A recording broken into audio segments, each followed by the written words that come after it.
Alias okay haven शहर में किसी बस या कार से नहीं आया था। वह बस मंगलवार की सुबह ग्लास स्ट्रीट की एक खाली दुकान में अचानक दिखाई दिया।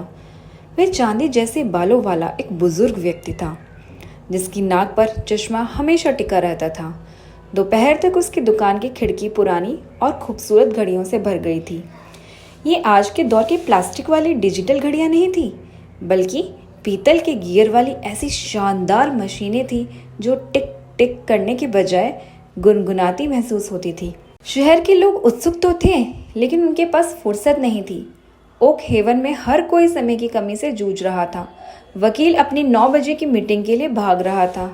माँ स्कूल के गेट की तरफ दौड़ रही थी और बेकर अपनी घबराई हुई आंखों से ओवन को देख रहा था। क्लारा नाम की महिला सबसे पहले दुकान में दाखिल हुई। वे एक बड़ी कंपनी में अधिकारी थी जो अपनी जिंदगी को 6-6 मिनट के बिलिंग स्लॉट्स में मापती थी।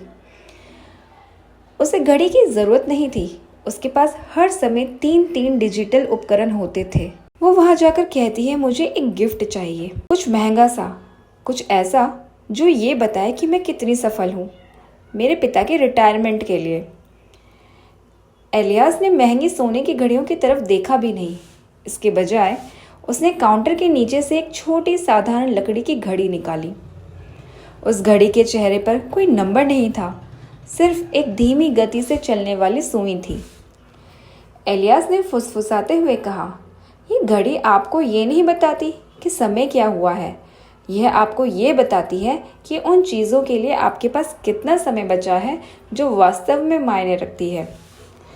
क्लारा हंसी, एक तीखी और रुखी हंसी।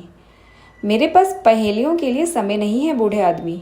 लेकिन जैसे ही उसने नोटिफिकेशन चेक करने के लिए अपना फ़ोन निकाला, उस लकड़ी की घड़ी से गहरी गूंजती हुई आवाज़ निकली। एक पल के लिए उसके पैर की थपथपाहट रुक गई। दुकान में सन्नाटा इतना गहरा था जैसे मखमल।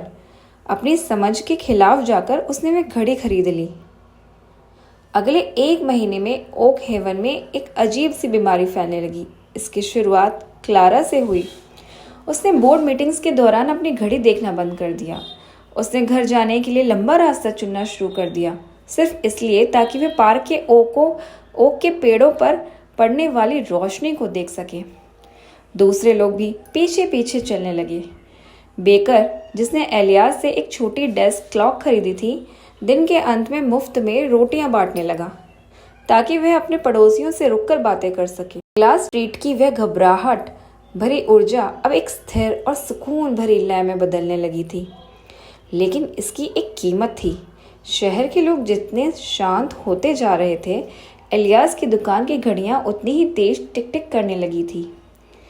वह गुनगुनाहट अब एक शोर में बदल गई थी जिसे सिर्फ एलियास सुन सकता था। एक शाम शहर के मेयर दुकान पर पहुंचे। वे एक महत्वाकांक्षी व्यक्ति थे जिन्हें लगता था कि शहर अपनी प्रतिस्पर्धा खो रहा है। काम की गति फिर गई थी। लोग बरामदों में बैठकर बातें कर रहे थे।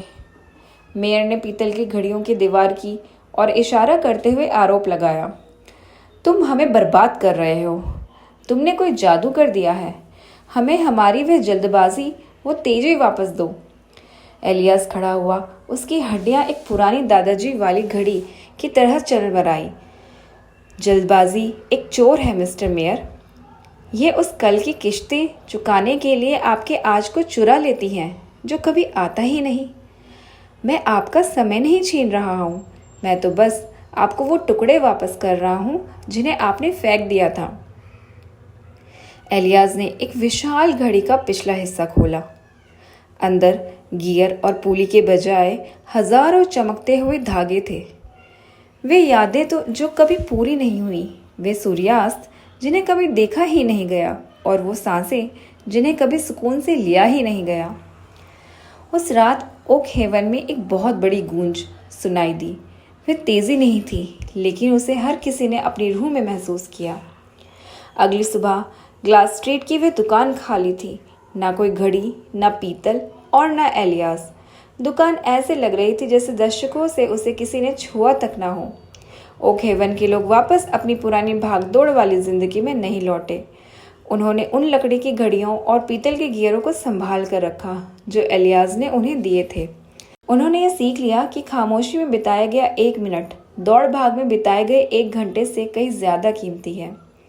और कभी कभी किसी बहुत शांत मंगलवार की सुबह अगर आप ग्लास स्टेट पर बहती हवा को ध्यान से सुने तो आपको आज भी एक दिल की धीमी लयबद्ध टिक टिक सुनाई दे सकती है, जिसे आखिरकार अपना सुकून मिल गया है। ऐसे ही और कहानियाँ सुनने के लिए मेरे इस चैनल को लाइक करें, सब्सक्राइब करें और कमेंट में यस लिखें।